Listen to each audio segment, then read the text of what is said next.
publicado por la UNAM, pero ahora tenemos el agrado de presentar de la crítica en el margen, hacia una cartografía conceptual para rediscutir la modernidad, donde, nos acompaña en el día de hoy, tenemos mucho gusto que sea así, la maestra Araceli Mondragón, quien pertenece a la Universidad Autónoma Metropolitana, el doctor Mario Ruiz Otelo, quien es profesor de esta facultad del Colegio de Estudios Latinoamericanos, autor de uno de los ensayos que integran el texto, y el doctor Enrique Dussel, conocido profesor, inspirador e integrante del movimiento de la filosofía de la liberación. No requiere de mayor presentación, y para ahorrarles tiempo les voy a ceder la palabra en ese orden. Entonces le paso de inmediato el micrófono a Araceli Mondragón. Gracias a José Gandarilla por la invitación, a los autores también por tener la oportunidad de leer textos tan interesantes. También muy contenta de estar aquí con Mario Ruiz, que aparte de que lo admiro mucho académicamente, es un gran amigo, entrañable, y por supuesto, qué honor estar con el doctor Enrique Dussel, uno de los grandes maestros del pensamiento latinoamericano, y que también está muy presente a lo largo de todos los textos que componen este libro. Voy a leer para no extenderme. Tal como nos expresa el título de esta obra, se trata de una reflexión liminar en torno a la tan debatida modernidad. En el libro, esta condición marginal se expresa, como veremos, en más de un sentido. Discutir la modernidad no es un tema de moda del último cambio de siglo para América Latina, como en cambio sí lo fue en muchos espacios de Europa y Estados Unidos. La modernidad ha representado un reto y una confrontación para los latinoamericanos desde 1492, fecha de la globalización geográfica del mundo y del encubrimiento del otro, como muy bien lo señaló Enrique Dussel en uno de los textos, que por cierto se encuentra latente a lo largo de los diferentes capítulos que componen el libro que hoy nos convoca, que junto con otros textos y autores, Franz Fanon, Mariátegui, Bolívar Echeverría, Aníbal Quijano, José Martí, Arguedas y muchos otros, nos ilustran una tradición profunda y sólida del pensamiento crítico latinoamericano. Y precisamente esta tradición devela uno de los aspectos que a mí me parece más rico del libro.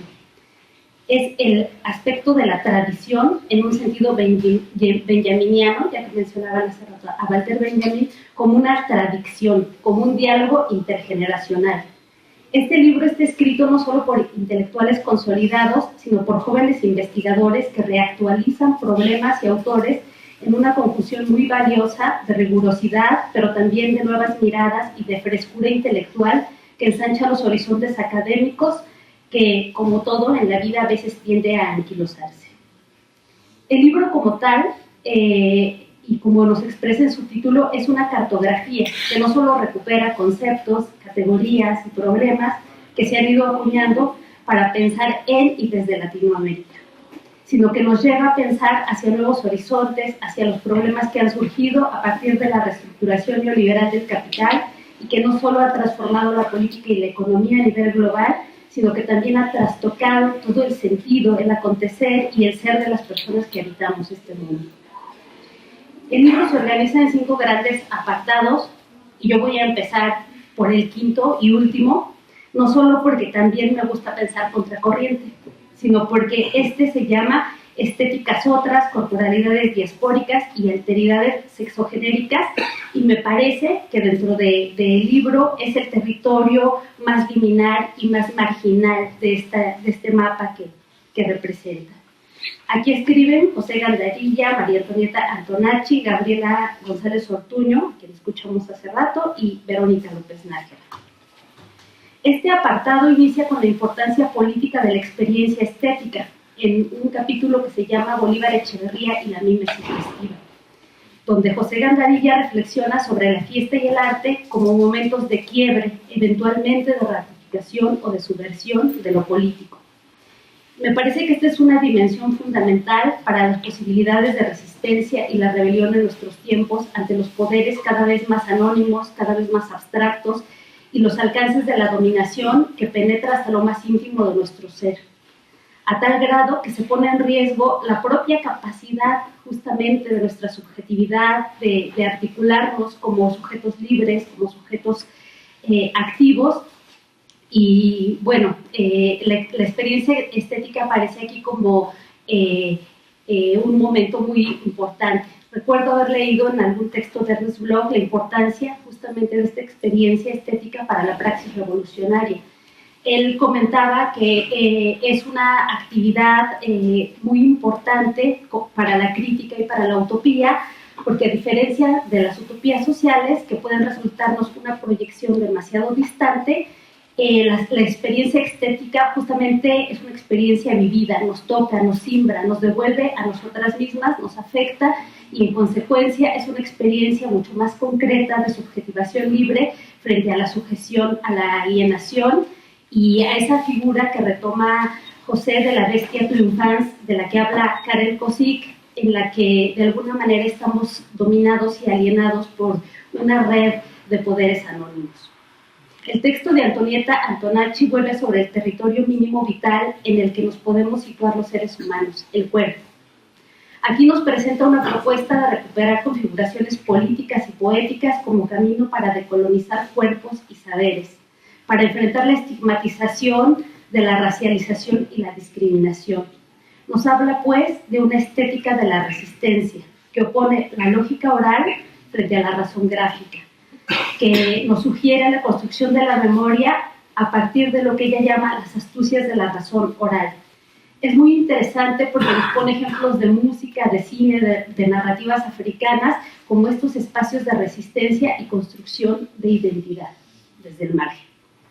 Los dos últimos capítulos, Transmodernidad y Feminismo, de Gabriela González Ortuño, y Feminismos decoloniales, de Verónica López Nájera, representan reflexiones muy originales desde un feminismo latinoamericano que recupera autoras y autores hindúes, caribeñas, latinoamericanos en general, y también a Silvia Federici, para plantear un feminismo de la diferencia que critica la idea binaria de género por una parte, pero también articula la cuestión de género con la cuestión de raza y la colonialidad, con el fin de superar la tríada colonialidad, capitalismo, patriarcado, como momentos de un mismo sistema de dominación. Ahora me voy a la primera parte.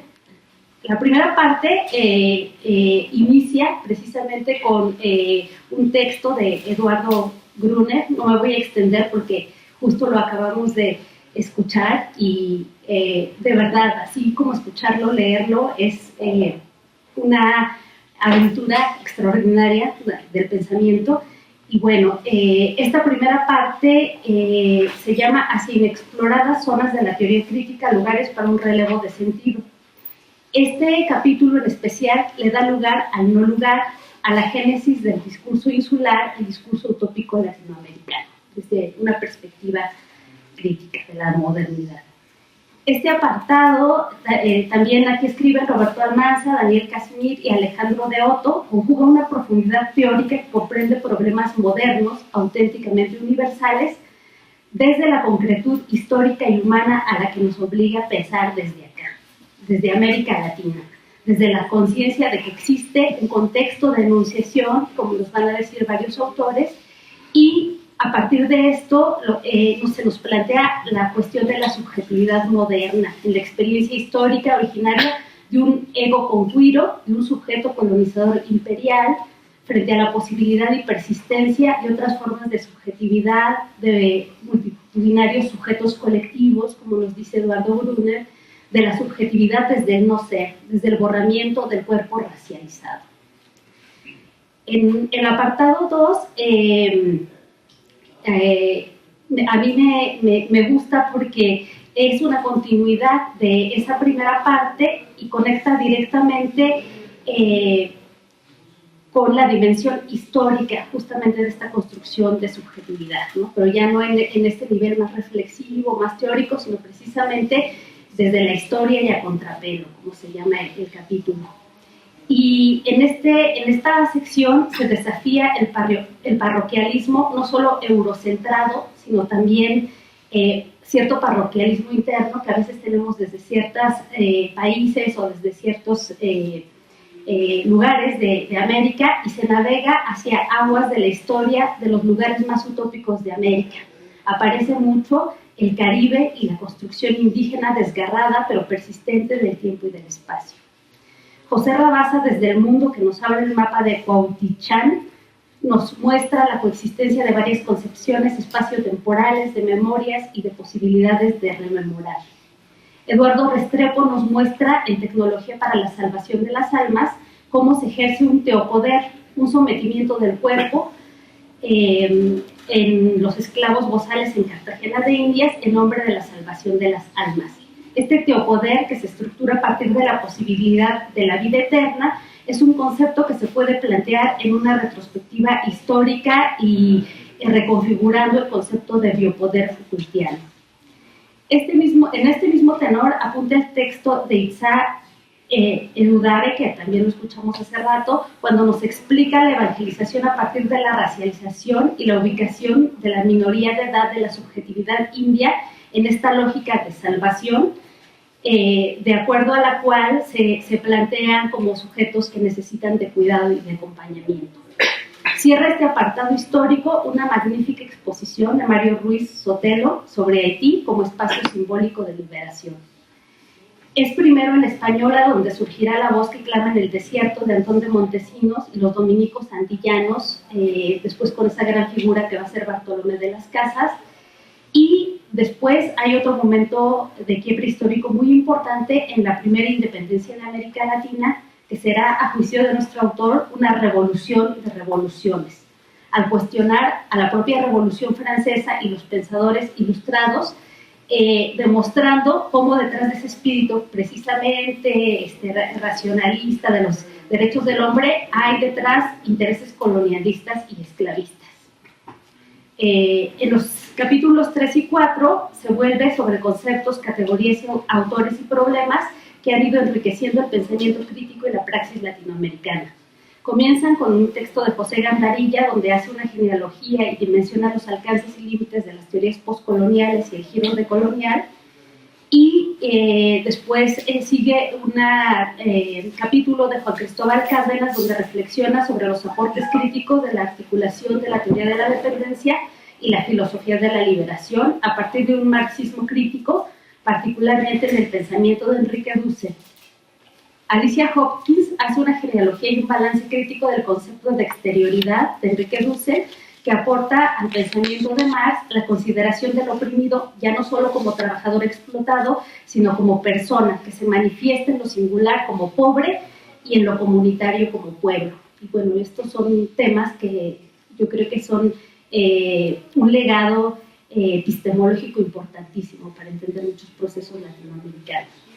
Por su parte, Víctor Hugo Pacheco nos presenta una genealogía muy cuidadosa del concepto de colonialidad del poder en Aníbal Quijano, así como su vínculo, sus concurrencias y diferencias con otros pensadores como Pablo González Casanova, Emanuel Wallerstein y algunos otros. Hay un texto también de Armando Bartra que nos propone una alternativa al etos barroco de Bolívar Echeverría en un patos grotesco, una estrategia de exterioridad social, de rebelión y irreverencia a partir de lo festivo y lo carnavalesco, en la línea de Mijael Bakhtin, y de lo mítico en el sentido que le daban Sorel y Mariátegui. Un ejemplo que iría muy bien con esta propuesta de, que nos está haciendo Armando Bartra sería pues esta cuestión de todos somos negros. Él se refiere precisamente a este sentido subversivo a partir de lo carnavalesco.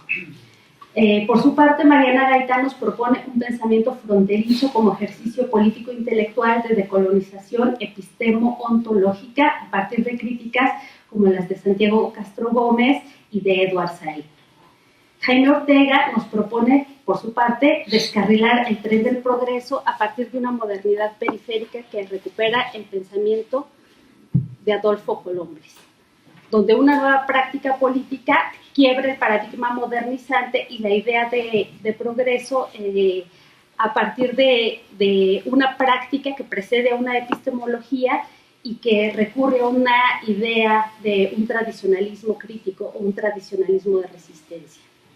Finalmente, Rebeca Peralta nos presenta un texto donde se ilustra la experiencia política de los últimos años en Bolivia como una crítica de la modernidad desde la praxis.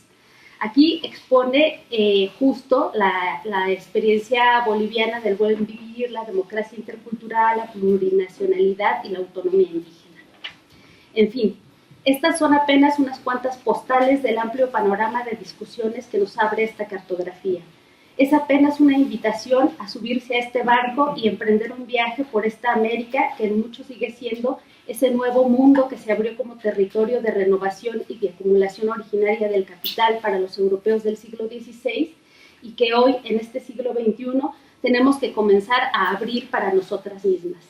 Porque todos estos mundos que hoy se llaman América en su existencia marginal llevan la huella profunda de la modernidad, pero también desde sus propios márgenes del mar océano, nos permiten cuestionar las posibilidades y límites de esa misma modernidad en sus complejas, múltiples y desiguales manifestaciones. Aquí terminamos.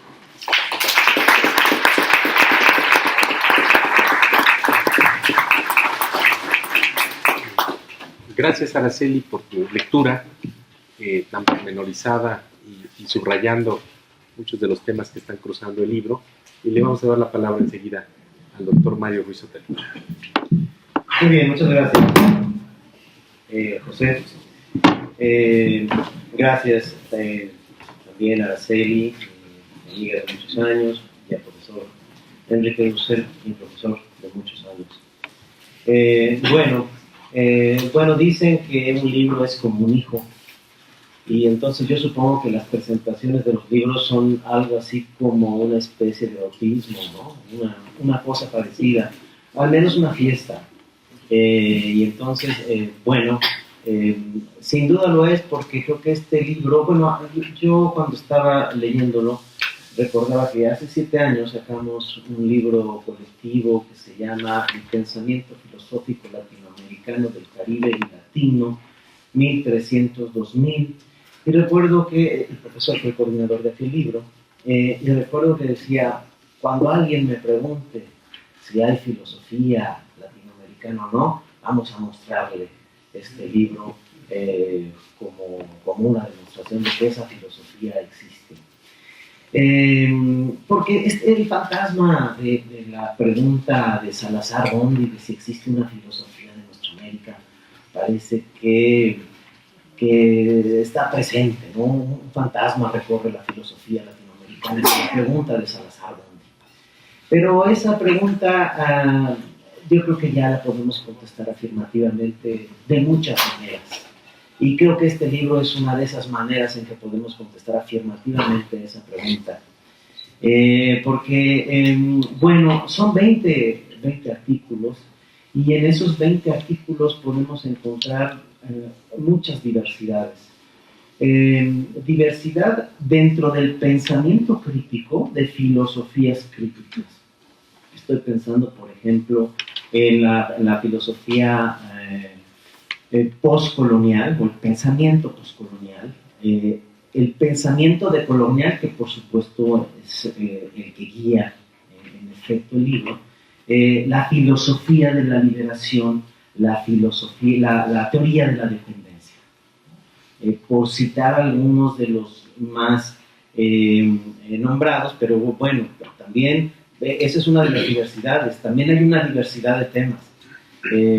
Está el tema de la profundización teórica, porque buena parte de los textos, yo de hecho hice otra clasificación diferente a la que hicieron los editores, y para mí el tema central es la profundización de la teoría latinoamericana.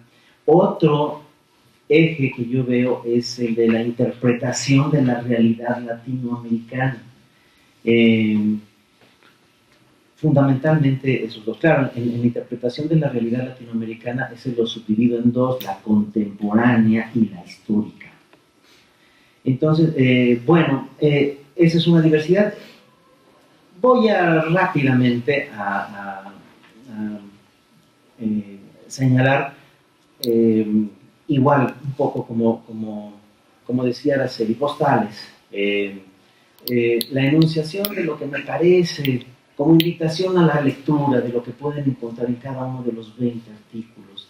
Entonces, en el primer eje que yo encuentro, que es la profundización del pensamiento teórico latinoamericano, diría yo que el primer artículo es el del profesor Brunner, Teoría Crítica y Contramodernidad, donde veremos la profundización de este concepto, que es una propuesta del profesor Brunner, de la contramodernidad. Bueno, a partir de muchos de los elementos que acabamos de escuchar, particularmente la centración en Haití, el papel que tiene Haití, si acaso hay una afirmación que por ahí, aprovechando que está el doctor, yo la pondría diferente, porque dice que la revolución haitiana es más francesa que la francesa. Yo creo que eso suena medio eurocéntrico. Yo diría más bien que la revolución francesa es menos haitiana que la haitiana. Creo que por ahí tendría que ir el asunto, ¿no? Después tenemos la teoría postcolonial y encargue colonial de José Gandarilla. Bueno, en este ensayo se precisan muy bien los límites entre una y otra teoría, la postcolonial y la decolonial. Entonces yo creo que es muy didáctico porque, bueno, algunos pueden sentir que alguien que está iniciándose en esta terminología, yo creo que este es un artículo indicado. El otro, la subsunción de la teoría de la dependencia en la filosofía de la liberación. Bueno, de Juan Cristóbal Cárdenas Castro. Bueno, ahí me parece que también tiene una hipótesis muy interesante cuando, bueno, el texto hace una comparación entre la visión dependentista de Marini, Leonardo Marini y Enrique Dussel. Presenta las diferencias, las coincidencias y la hipótesis de que la teoría de la dependencia es un antecedente que hay que considerar para el pensamiento decolonial, que me parece muy, muy importante ese planteamiento. Después, el de Alicia Hawkins, la categoría de exterioridad, es una profundización en el pensamiento de Enrique Dussel. Ahí lo que me parece muy importante del texto de Alicia es esto de lo que creo que hay que trabajar mucho los primeros textos de Enrique Dussel, lo que yo llamo el joven Dussel. Y esos, el joven Dussel es hasta... bueno, el joven Dussel es hasta 1969, cuando él mismo señala que despierta del sueño ontológico a partir de la teoría de la asunción, la interpretación de la teoría de Levinas. Entonces, pero estos primeros textos los maneja Alicia y yo creo que es importante trabajarlos y Alicia nos invita a hacerlo. El otro, el quinto, colonialidad del poder, impronta, reformulación y construcción de un concepto. Bueno, de Víctor Hugo Pacheco, pues un amigo, un participante del proyecto, y yo creo que este es un texto muy importante para aquellos que están interesados en la genealogía del concepto de la colonialidad del poder de Aníbal Quijano. Es un muy buen trabajo de Víctor. El otro, el sexto, subversión grotesca del ethos barroco de Bartra. Bueno, aquí interesante cómo Bartra incardina la cuestión del ethos barroco con lo carnavalesco y lo grotesco. Todo esto para hablar de una especie de el carácter crítico del pensamiento latinoamericano, claro, inspirado en la noción de ethos barroco de Bolívar Echeverría. El séptimo que tengo yo es más allá de la modernidad, pensar la modernidad desde la descolonización epistémica de también una amiga, Rebeca Gaitán. Bueno, que creo que es muy hábil Rebeca para recuperar coincidencias entre diferentes autores, particularmente entre Castro Gómez, Enrique Dussel y Walter Miñolo. Después está Bolívar Echeverría y la mímesis estiva de José Gandarilla. José aquí trabaja esta cuestión inspirándose pues en Bolívar Echeverría, la recuperación de lo lúdico, popular, contraponiéndolo a lo trágico, ¿no? Digo, sobre todo por este carácter lúdico, la mímesis festiva de la que habla Bolívar Echeverría, algo muy común en los pueblos latinoamericanos, ¿sí? El 9, Antenor Filmin, Esbozos de una antropología de la negritud, de Linet Daniel Casimir. Bueno, aquí yo tengo un subtema que es profundización en autores latinoamericanos. Y bueno, este texto me parece que es muy importante recuperar el pensamiento de este autor que pues cuando la antropología europea todavía hablaba de las diferencias entre raza, él ya menciona, ya critica abiertamente esto desde la negritud haitiana. Entonces creo que es una importante de recuperación, igual que el texto Notas metodológicas sobre el humanismo de Frantz Fanon, de Alejandro de Otto, que es un experto en el tema. Igual, pues ahí plantea el humanismo crítico alternativo que podemos ver en Fanon. Y el 11, que para mí termina este primer punto de la profundización teórica, descarrilar el tren del progreso, modernidad periférica, también bueno, tiempo histórico y descolonización, aproximación a partir de la obra de Adolfo Colombres, de Ortega, también un viejo amigo, y tiene aquí pues igual el rescate de este autor contemporáneo, Adolfo Colombres, particularmente el rescate de la noción de modernidad periférica, el carácter descolonizador que tiene a partir de textos que trabaja desde los años 70, Colombres.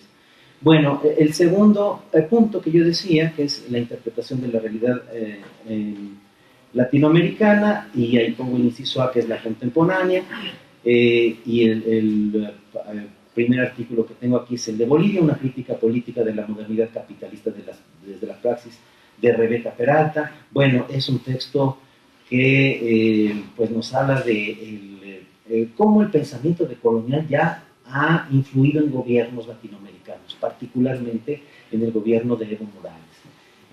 Entonces, bueno, es el análisis de esta realidad y bueno, sabemos que Evo Morales, pues la vicepresidencia, tiene la vicepresidencia, un egresado de esta universidad, García Linera, y entonces, bueno, es un gobierno muy nutrido por la teoría crítica latinoamericana, y entonces la cuestión de las autonomías indígenas es un producto constitucional político concreto que viene del pensamiento crítico latinoamericano.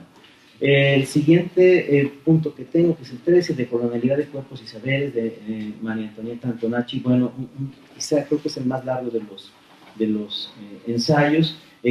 Bueno, ahí menciona muchos autores, es también el único texto que habla no solamente de América Latina, sino de África, recupera muchos autores, filósofos africanos.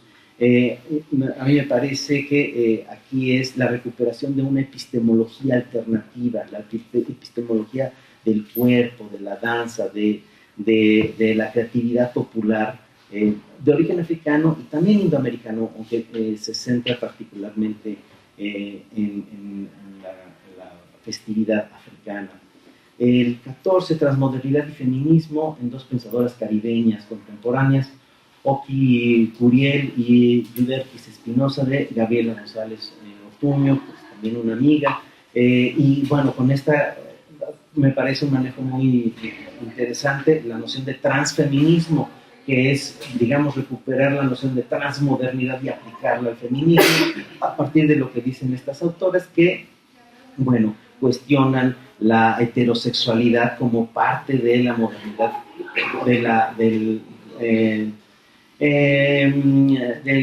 la colonialidad inserta en la modernidad liberal capitalista.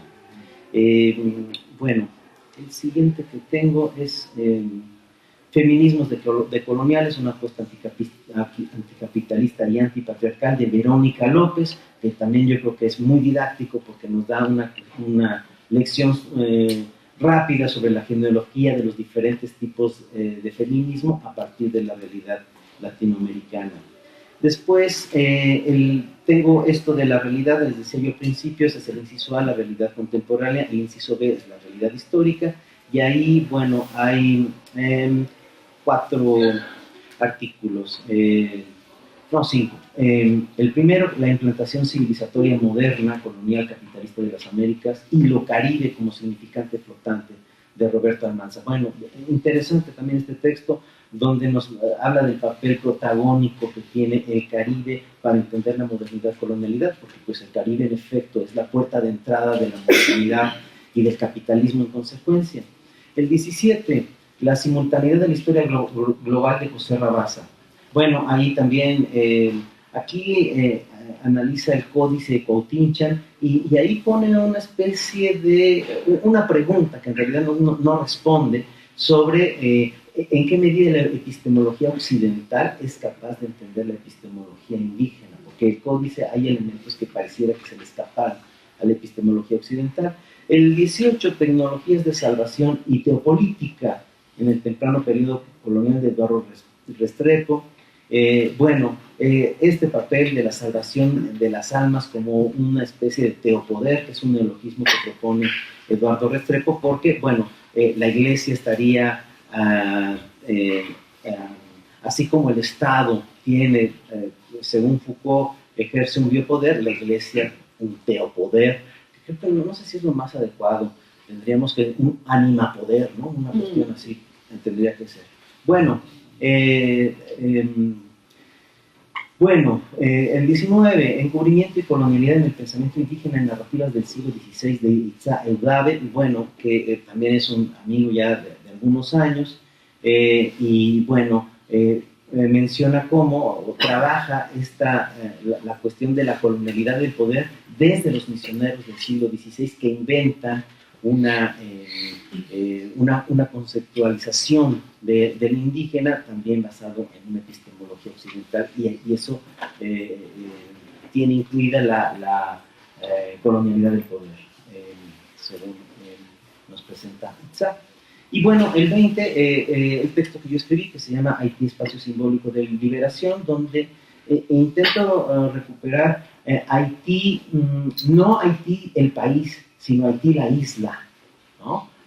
Todavía se le llama la española, ¿no? Para hablar a la isla que aglutina a Haití y a República Dominicana, y yo trato de descolonizar esto de la española, que es un invento de Colón, que con gran imaginación le puso a la isla que se llamaba Haití la española, ¿no? Entonces hay que recuperar el nombre de Haití para toda la isla y ver cómo ha representado a lo largo de la historia es la puerta de entrada del colonialismo, pero también es la puerta de entrada de muchas liberaciones, como la liberación de los esclavos, como la creación de la filosofía latinoamericana, como el concepto de igualdad, como la crítica a la Revolución Francesa. Esos son los artículos. Finalmente yo, como corolario, quería señalar, hablaba yo de la vitalidad de la filosofía latinoamericana, y quiero hablar finalmente de otra vitalidad, que es la vitalidad de los estudios latinoamericanos en nuestra universidad, porque finalmente este libro sale de ahí. Y yo creo que vale la pena señalar eso, que dentro de estudios latinoamericanos tenemos esta posibilidad de desarrollar un pensamiento crítico de muchas vertientes, con muchos países, con un espíritu latinoamericanista muy claro dentro de nuestra universidad, que yo creo que eso es muy subversivo porque la geopolítica dominante nos pide que nosotros nos consideramos como parte de América del Norte y finalmente en estudios latinoamericanos decimos nosotros pertenecemos a América Latina. Entonces, en ese sentido, creo que quienes tengan un espíritu latinoamericanista van a disfrutar mucho este texto. Gracias.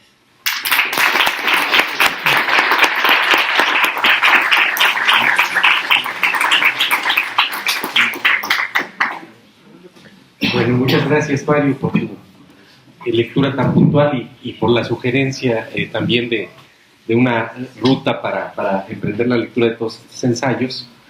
Muchas gracias entonces por tu intervención y le damos más la palabra al doctor Enrique Dussel. Muy bien. Yo querría referirme al comienzo a cuestiones más generales. La primera, la colección de Akal. Este es un libro de una colección y es una colección que va a empezar a marcar una cierta ruta. Hay algunos todavía publicados, pero vienen unos cuantos, como 10 libros ya están programados. Y esto es un intento de acá, de salir de España.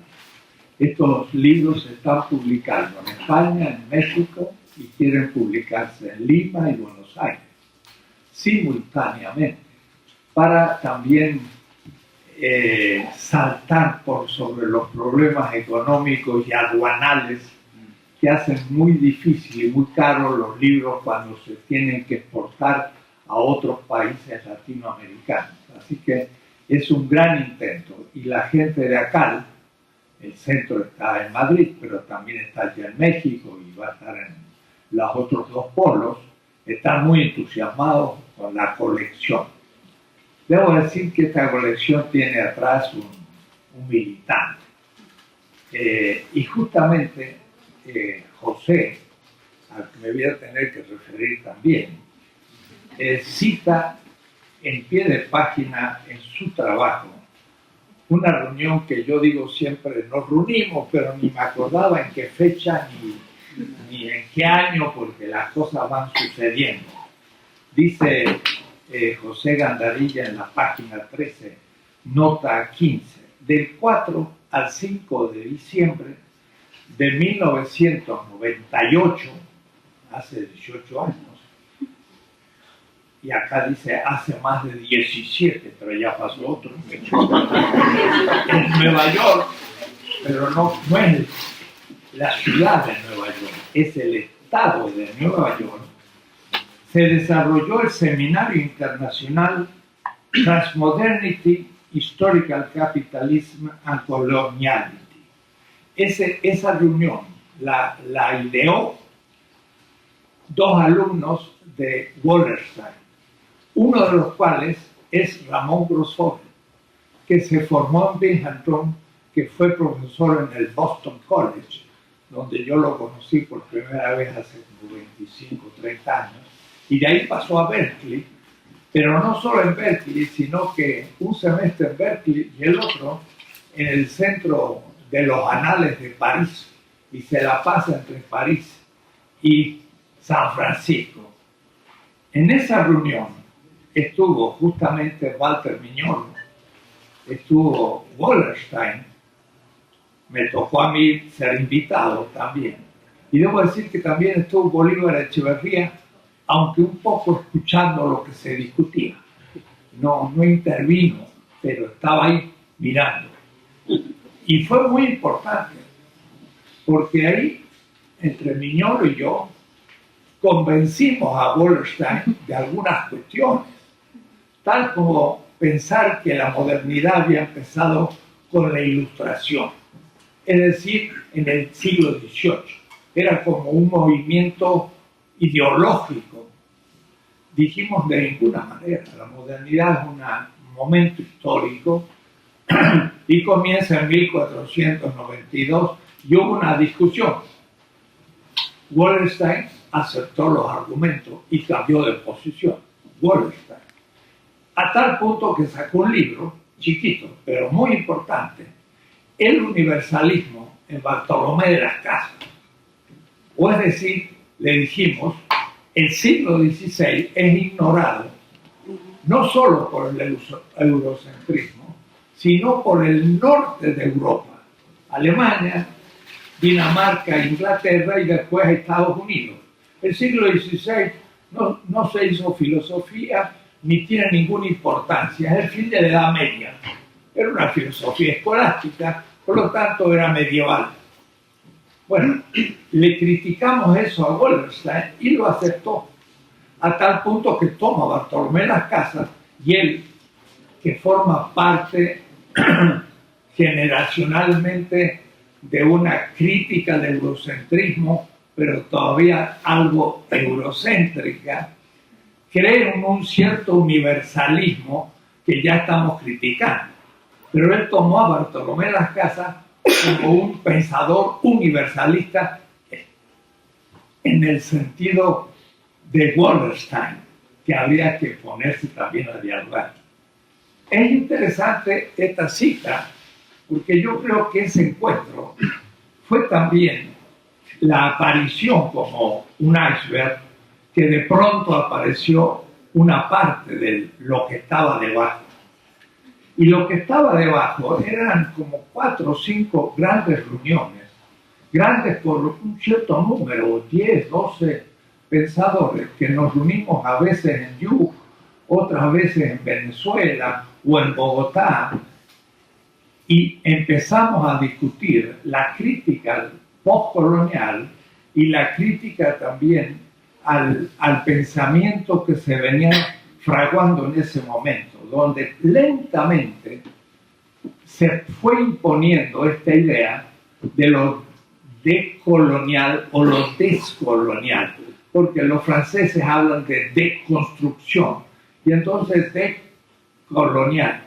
Aníbal Quijano era uno de los animadores, y yo también estaba ahí, éramos de los más viejos, entonces teníamos cierta presencia, pero había otro grupo como Miñolo, como el mismo Ramón, como 7, 8 pensadores norteamericanos y latinoamericanos.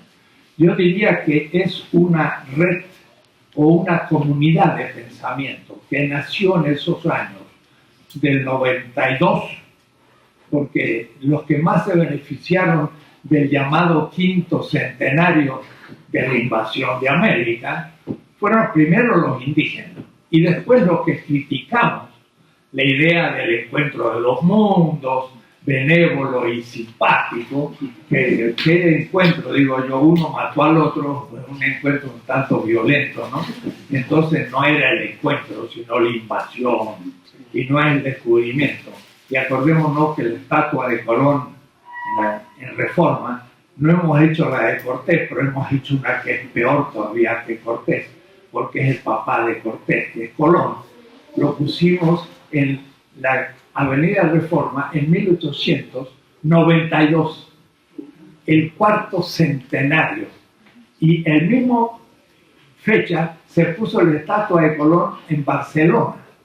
Entonces miren qué notable, España y México celebraron el descubrimiento, es decir, bien colonizados estábamos en el siglo XIX, lo seguimos estando en el siglo XX, y de ahí es la aparición de esta generación. Ahora, esta temática de colonial no es tan fácil de captar rápidamente como toda nueva temática, pero es realmente una nueva temática. Pero no solo una nueva temática. Me animo a decir que por primera vez en la historia de América Latina, y no vaya a ser de la historia mundial de la filosofía, una comunidad de pensamiento periférica, colonial, plantea un tema nuevo en la filosofía mundial. Y entonces estamos viendo las reacciones.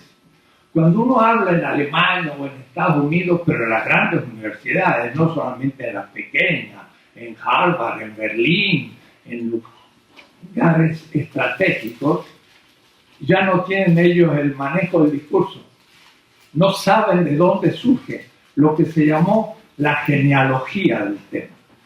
Este libro ayuda justamente, igual que muchos otros, de José Gandarilla, porque José está siendo también una figura ya clave en esta comunidad, porque está publicando trabajos donde muestra esa genealogía, cómo surge esa problemática, que lleva 50 años de construcción, no es de un día para otro, que ha surgido ahora, pero que tiene muchos trabajos detrás. Entonces, la nueva generación, los estudiantes, dicen, a ver, ¿qué se está discutiendo? ¿Desde qué horizonte se plantearon las preguntas? Es difícil, no se logra rápido, pero por primera vez, diría yo, tenemos un poquito como la batuta de la orquesta.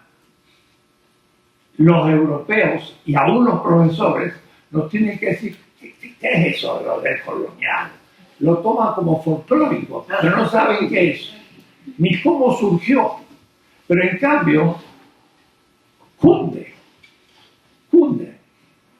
hace 3 semanas estuve en la India y hubo un seminario sobre el problema decolonial en Delhi.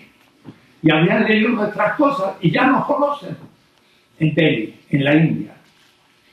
Se hizo un gran seminario, Ramón lo organizó en Pretoria, en la Universidad de Sudáfrica. Los estudiantes, vamos a llamar bantúes o afros, vulgarmente llamados negros, estaban en huelga en la Universidad de Pretoria y también en otras universidades de Sudáfrica porque quieren decolonizar la universidad. Ese era el título del motivo de la huelga. ¿Por qué? Porque Mandela liberó en cierta manera el África del apartheid y ahora toda la burocracia en Sudáfrica es afro, pero toda la estructura económica es blanca. Y entonces toda la estructura universitaria de los contenidos de la universidad son todos eurocéntricos. Y entonces los estudiantes afros dicen, queremos una inspiración africana y desde el sur, y no eurocéntrica. Y estaban en huelga, siguiendo esta temática, es decir, que ya hay hechos muy interesantes, huelgas universitarias, en donde se quiere una enseñanza decolonizada. Sería bueno hacerlo en UNAM también, porque aquí, miren, yo siempre digo, usted ve Facultad de Filosofía y tenemos un hoplita griego. Podríamos poner un Tramatini azteca, no un hoplita griego. Eso es eurocentrismo, así que tenemos tareas que hacer en el futuro. Lo mismo está pasando en Marruecos, o es decir, en enero próximo, la última semana, va a haber un gran encuentro nacional en Marruecos sobre qué es la modernidad. Y va a ser crítico, y van a plantear nuestra problemática, porque ya la conocen. Me ha tocado ir a Marruecos, dar una conferencia y hablar del tema, y les interesa muchísimo. Dense cuenta, el fanatismo musulmán es un rechazo total a la modernidad, y eso es el fundamentalismo.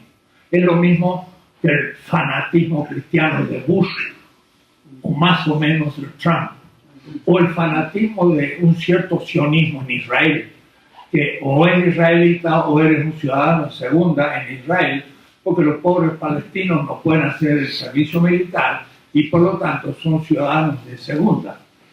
Esos fanatismos son también un problema de ¿qué hago con la modernidad?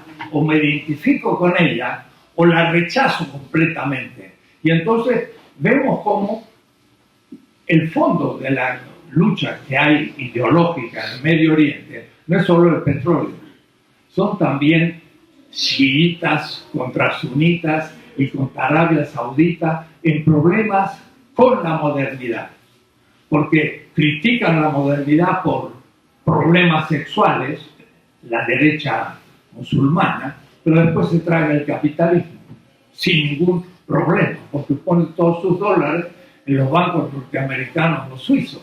O es decir, son los grandes temas y son mundiales. Entonces,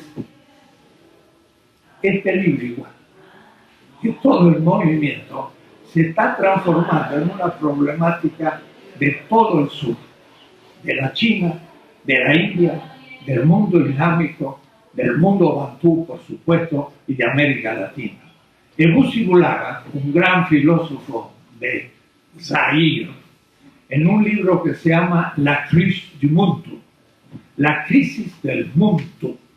Mundo en Swahili significa el ser humano. Y ese libro, que para mí es una especie de Heidegger africano, pero bien africano, coincide mucho con la idea de Grüner de las fallas, o lo que diría Deleuze, o también Derrida de alguna manera, un yo escindido. Porque él dice, por una parte, yo soy africano, y por otra parte, por la formación filosófica. Yo soy europeo y las dos las tengo en mi propia subjetividad. Me acuerdo haber en Nairobi ido a la casa del presidente de la Asociación Africana de Filosofía, que fue asesinado por el dictador de Nairobi, está en Kenia, de Kenia, y estaba yo en su casa, y estaba de una apariencia europea. Había una mesita con un mantel, y mientras que venía y iba, y yo levanté el mantel, ¡ta! Y había un tambor. El profesor universitario se presentaba un poco a la occidental, pero abajo del mantel había un tambor. Dije yo, ese problema. Es decir, los dos mundos. Y él justamente luchaba para sacar una filosofía a partir de los mitos y las tradiciones africanas. O es decir, lo mismo que estábamos haciendo nosotros en América Latina, lo mismo que estaban los hindúes haciendo, recuperando la gran filosofía hindú y lo que están haciendo pues los musulmanes, yendo a sus tradiciones ya enormes de filosofía. O es decir, yo quería situar este libro dentro de una red y de una problemática. Y es un hermoso libro. Y yo digo, recomendable para las vacaciones de Navidad ahora, que se tomen unos días tranquilos y se pongan a leer. Cada artículo trae, como se ha mostrado, una visión de una temática, pero muy original, que hace 20 años no existía, porque ahora empieza a ver el marco teórico de una nueva hermenéutica de la problemática que ya no lo puede hacer un europeo ni un norteamericano. Está fuera de su horizonte, está dentro de nuestro horizonte. Entonces, quiero situar esto dentro de un contexto y animar a los que no han entrado en esta temática, diría yo, en este horizonte de conceptos o categorías, a introducirse. Y lleva un tiempo, ¿no? De hace unos 2 días se necesita unos meses y a veces años para ir ya leyendo los clásicos de esta tradición, que si no se lee, no se entiende la problemática. Lo interesante es que esto ya surgió a los fines de los 60, empezamos a plantear los temas. Y siempre nos hemos remitido al texto originario, pero todavía negativo, de Salazar-Bondi. Existe una filosofía en América Latina. Y él dijo con sinceridad, no, en tanto que expresión tematizada filosóficamente de nuestra propia realidad. Leopoldo Sea le contestó un poco aireado, diciendo la filosofía es universal y por supuesto la hemos practicado siempre. Ahí Leopoldo tenía un corazoncito eurocéntrico. Y si no, él pensaba que éramos parte de la cultura occidental, igual que toda la generación de los primeros grandes latinoamericanistas, incluyendo Arnao, etcétera, etcétera. Tenemos que hacer también una honesta reevaluación de estas cosas ahora, porque ahora nos empezamos a dar cuenta de diferencias. Salazar-Bondi entonces planteó el tema y negativamente no, pero algunos dijimos de inmediato no, de acuerdo, pero el primer tema entonces que hay que plantear es ¿por qué no tenemos filosofía auténtica? Y entonces ya eso sería un gran tema y es justamente la decolonización, pero todavía no se nombraba de esa manera allá por 69, 70, 71. Debo decirle que era tan extraña la temática que me ha tocado presentarme a concursos, por ejemplo en esta universidad, y presenté todos mis trabajos, y yo lo anudo con un nudo muy especial. Yo les presenté mis antecedentes, fui rechazado, no entré en el concurso, se lo dieron a otro colega, no importa quién, y cuando fui a retirar mis papeles, estaba mi nudo. Puede decir, me habían mirado lo que yo he escrito, porque a priori eso era folclórico. Ha habido filósofos muy importantes en México que dijeron, fulano de tal no hace filosofía, porque estaba haciendo o intentando hacer filosofía latinoamericana. Hay que sufrir eso. A los estudiantes les digo, hay que sufrir. Es más fácil subirse al gran tren eurocéntrico porque ahí está todo ya dicho. Lo que pasa es que el que se sube ahí va a ser una figura más, como dice Carlos Pereira, un sucursalero más. Va a ser una sucursal de Coca-Cola, o decir de Kant, de Hegel, de Marx y de todo el mundo. Tenemos la capacidad de inventar. Y por eso que el tema, en el fondo, es ¿qué es la modernidad? ¿Y qué es lo que la modernidad ha ocultado? En este semestre pasado, que estamos terminando, hoy tenía clase, pero ya no tenemos, por eso pude estar aquí. Me planteé el tema de la modernidad y lo voy a hacer en los 2 semestres siguientes.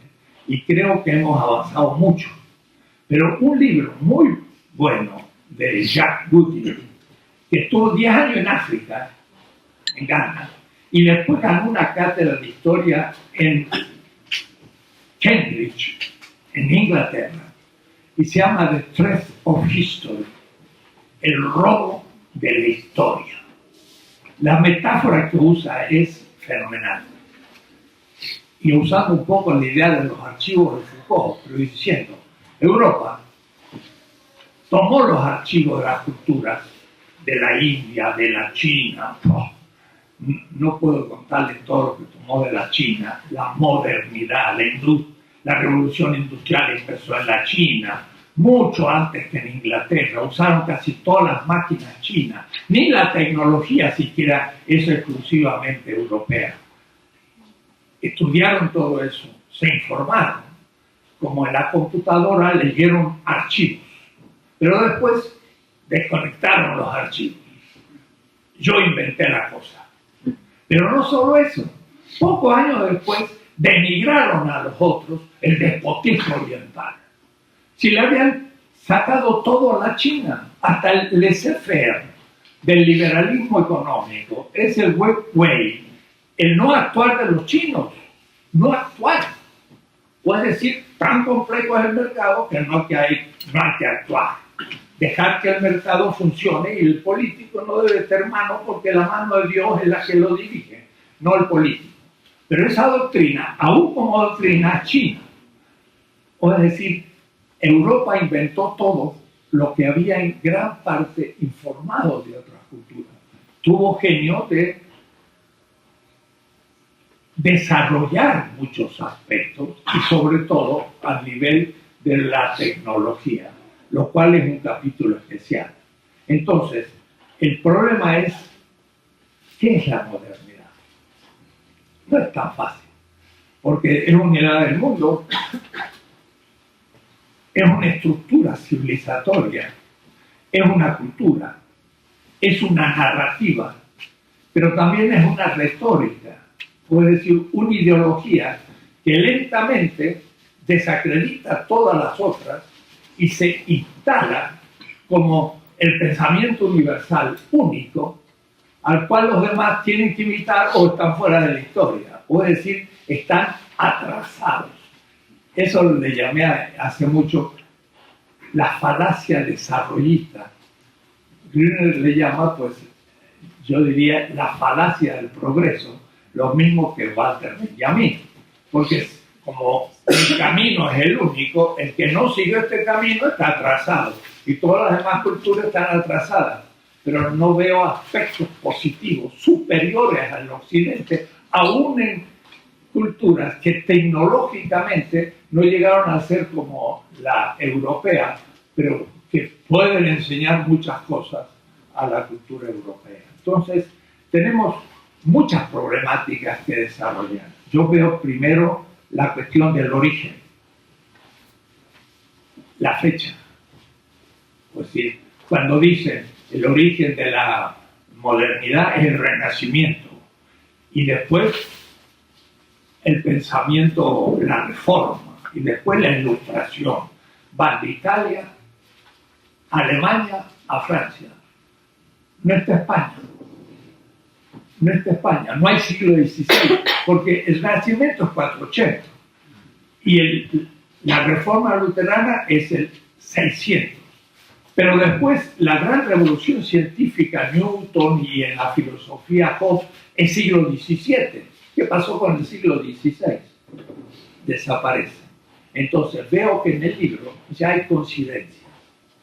En general, los artículos ya dicen la maternidad empieza con la invasión de América. O mejor, con la apertura al Atlántico. Y eso es interesante en la reunión del centro en Binghamton de Wallerstein, que es también de los Anales de París.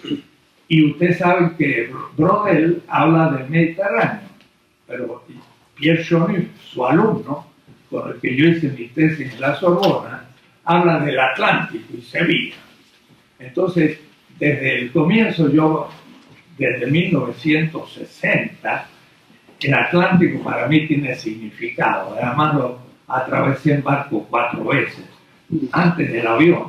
Entonces, el Atlántico lo conozco. Y el problema es que la modernidad es la apertura del Atlántico y la muerte del Mediterráneo, que se tenía por el centro de la historia. Entonces, hay que discutir el origen. Y ahí tenemos una cierta disputa, porque algunos piensan que la modernidad empezó en el siglo XIII con el descubrimiento de una tecnología propuesta por Montfort, y no, ahí podría empezarse a tener algunas actitudes ante la subjetividad, la realidad, los instrumentos, pero que no eclosionaban como va a ser en el momento de la invasión de América y el descubrimiento del Atlántico. Ese hecho hace que la modernidad se defina desde la colonialidad. Es un concepto unificado, y esto es lo que hace Walter Mignolo muy bien. Él pone modernidad, rayita, colonialidad frecuentemente, para entender que no hay modernidad sin colonialidad. Y entonces, ¿qué significa eso? Bueno, hay que pensarlo. Y yo me he ido hasta en este curso semestre, mi alumno ahora me dirán, bueno, estoy repitiendo, así que voy a repetir lo de Brunner, lo que ya saben, pues no me escuchen. En la historia de las Indias, Bartolomé Las Casas hace una descripción maravillosa, de un punto de vista estilístico, castellano y además histórico. Cuando Colón llegó a las islas Bahamas o las que fueran y vio a los primeros indígenas que él creía que estaban en la China. Y entonces dice que estaban desnudos, mostrando sus partes honestas. Parecía como si hubiesen pasado 6 horas de Adán y Eva. Ponle 6 horas, no días. Era como si fuera Adán y Eva, un europeo ante un indígena. Ahí se fragua la modernidad, en ese impacto al otro. Y ese es el otro. Pero el otro no que lo constituye la dominación, el otro que surge desde la nada imprevisible. Ahí empieza la modernidad, porque se sienten superiores, lo ven todo muy bello, muy bestial todavía. Usted sabe el libro Jervin, las plantas eran todavía incultas. Los ríos no habían terminado de hacer sus cauces. Los animales eran monstruosos. Es decir, eran atrasados hasta las plantas, los animales y la geografía. Y Europa estaba ya cultivada, los ríos eran ya bien organizados, las plantas eran más chiquitas, no tan grandes, una hoja tropical. No había animales tan monstruosos como esto. Una cosa fantástica. Era bello. Era distinto. Pero de inmediato, lo primero que pedían era el oro. Y Colón va pidiendo si hay oro por todos lados. Entonces, es simultáneo la constitución del otro como dominado y devaluado desde una actitud de una Europa que estaba sitiada por el mundo otomano, pobre y ansiosa de una moneda con la cual pudiera comprar en el mercado chino, en Indostán. Oro era la moneda. Y la encontraron, pero como plata, en Zacatecas, en Huancavelica, en Potosí, miles de toneladas de plata, y ahí sí surgió la riqueza. Por eso que algunos dicen, la modernidad surge antes que el capitalismo. Y el capitalismo puede desaparecer y seguir la modernidad. Digo, no puede, porque el capitalismo es el sistema económico de la modernidad. Igual que el liberalismo es el sistema político de la modernidad. Y la estética de la modernidad es también constitutiva, son simultáneos, son momentos de una totalidad. Y entonces el capitalismo es no lo único, es uno de los sistemas constitutivos de la totalidad llamada modernidad. Y de ahí que hay algunos colegas en la línea de colonial que, por ejemplo, dicen, no, mire, Marx era un hombre del siglo XIX y como era del siglo XIX, pues en realidad era eurocéntrico. Y como era eurocéntrico, pues dejémoslo atrás porque ya estamos en otra cosa. No. Ahí hay un debate interno entre los decoloniales. Marx apunta a la esencia del capital y la esencia del capital sigue funcionando con la modernidad hasta el fin de ella. Hay que conocer a Marx, hay que discernir en Marx, como en muchos otros críticos, lo que tienen de modernos y lo que tienen de críticos. Y entonces ahí empieza una enorme indicación. Pensaba indicar otros aspectos y aplicarlos a los artículos para que ustedes vieran a qué punto todos rondan una misma temática, aunque cada uno lo trabaja de otra manera y lo enriquece.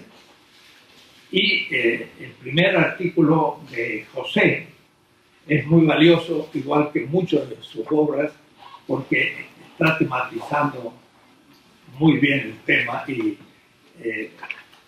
habría que hacer un seminario especial ya para la obra de José Gandarilla, que se ha transformado en alguien que está abriendo camino, y aquí se ve muy bien también en la introducción que hace.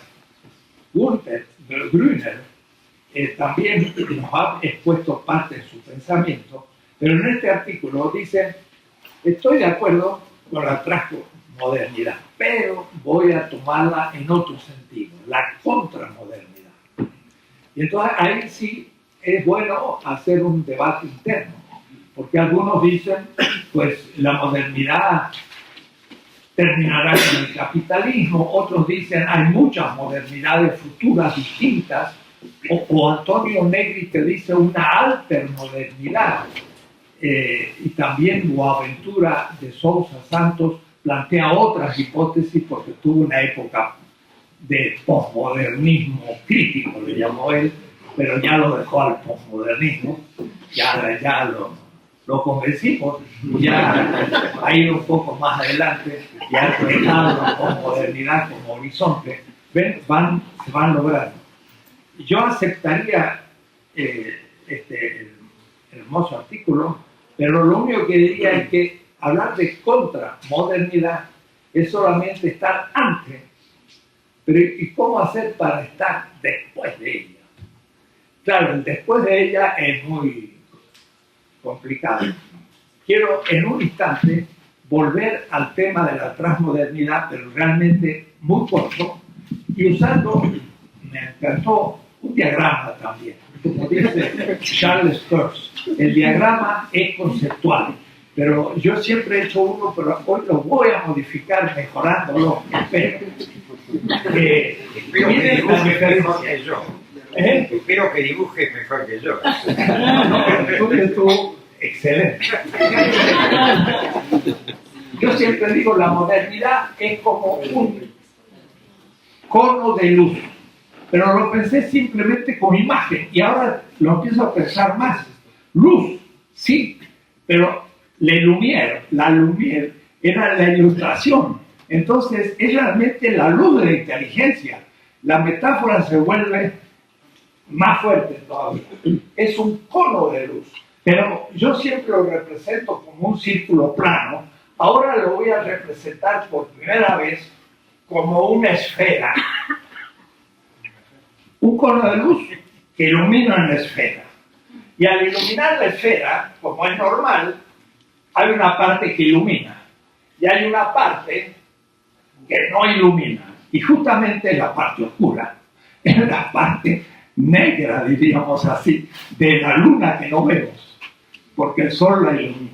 Entonces, la esfera tiene su centro, Europa, y esta conquistó a las periferias, la primera de toda América Latina, al África, después al mundo árabe, con Napoleón, etc., pues la India con Inglaterra y otras regiones. Ustedes ven, es una esfera, el centro de Europa, y Europa logra explotar, si ustedes quieren, la parte iluminada. Y de ahí extrae las riquezas, extrae conocimiento, extrae alimentos, ¿no? El 90% de los tubérculos que consume la humanidad viene de América Latina, dice Gunther Frank. Es decir, cambia la alimentación. ¿Qué sería un alemán sin las papas que vienen del Imperio Inca? Kartoffel es Alemania. ¿Y qué sería Italia sin las pastas? Y viene de China. Y entonces, ¿qué comían los europeos? Sin café, sin azúcar, sin tomate, sin maíz. Bueno, estaba bien aburrido. Era vino, trigo. Hay que ver, era una comidita bastante ascética. Eso es lo absorbido en la modernidad. Pero el concepto de transmodernidad significa lo siguiente. Ahora, la parte oscura que ha sido despreciada porque no explotada, por ejemplo, las lenguas, los mitos, la visión del mundo, también modos económicos de reproducir la vida, organizaciones políticas de los pueblos, toda esa parte despreciada ahora está tomando conciencia de sí misma. América Latina empieza a descubrir instituciones económicas, políticas, relatos míticos y que significan el saberlo descubrir, que no es moderno y parecerían aspectos secundarios, pero el respeto a la naturaleza que tiene un indígena no es un aspecto pequeño, sino que es un aspecto absolutamente revolucionario que cambia toda la existencia, porque justamente el hombre moderno seculariza la naturaleza, la hace una geografía vacía. ¿Por qué? Porque llega a América el europeo y eso era un territorio sin historia ni sin humanos, sino que lo veía como John Locke. Dice, los indígenas no trabajan la tierra como Dios manda. Ahora uno se tiene que preguntar, ¿qué Dios? Ah, claro, el Dios Israel, el Dios inglés, que es agricultor, pero los indígenas de Norteamérica eran nómades, usaban la naturaleza de otra manera, pero como ellos no eran agricultores, entonces apropiarse de la tierra era usar algo vacío. El vaciamiento de la naturaleza, la secularización de la naturaleza, desde Descartes, que dice res cogitans, el ser humano, abstracción, y la res extensa, la naturaleza como extensión sin cualidad, se compra, se vende, etc. Esa devaluación de lo que es la naturaleza parece un aspecto secundario. La modernidad ha arrasado la naturaleza, la ha explotado y ahora tenemos el problema ecológico. Si seguimos así, la humanidad se suicida. Es decir, la modernidad tiene un límite absoluto porque está destruyendo las condiciones de la reproducción de la vida. No es un aspecto secundario, es total. Y ahí tenemos que aprender el respeto que tienen los indígenas. Tenemos que cambiar una actitud ante la realidad. Por ejemplo, un aspecto entre 100. Eso supone un descubrimiento de cada cultura. Y hoy los chinos están recuperando su historia. Y como el otro día estaba con Walter Miñolo, y él decía, están haciendo 2000 museos de la historia de China. Mientras que la revolución cultural de Mao rompió todo el pasado porque todos eran burgueses. Y las grandes dinastías chinas burguesas eran un eurocentrismo, no podía hacerlo. Ahora lo están recuperando, los chinos y los indostanos igual, la India. Estuve en la India y sería largo hablar. También los árabes y demás. Primero, un redescubrimiento de su propia tradición, pero segundo, un diálogo con la modernidad. Puede decir, la modernidad no puede negarse, pero tenemos que escogerla desde nuestra perspectiva, qué es lo que nos sirve, y no que nos impongan lo que a ellos les sirve. La modernización no es un proyecto norteamericano de México por la trilateral. No, la modernización podría ser, y no acierto el término, que nosotros eligiéramos lo que de la modernidad puede ser útil para un crecimiento de la vida. Entonces, no hay negación de la modernidad, hay diálogo con ella. Y asumir lo que nos conviene.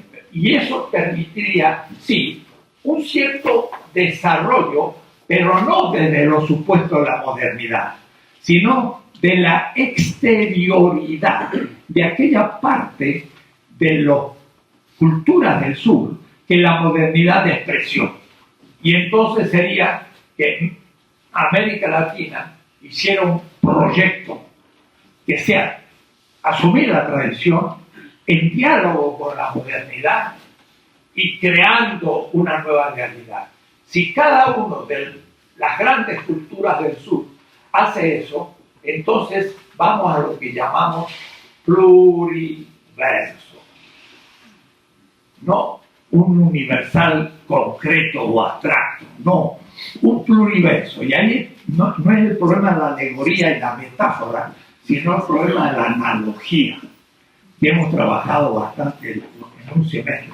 La analogía permite que distintas lenguas o culturas tengan algo de semejante, no de identidad, y distinciones analógicas. Y eso permite un diálogo entre las culturas, sabiendo que no hay identidad, sino cuestiones semejantes. Y entonces, a la univocidad de la racionalidad moderna se le opone la analogía metafórica de un diálogo muy distinto que transformaría a la historia humana en una tarea común.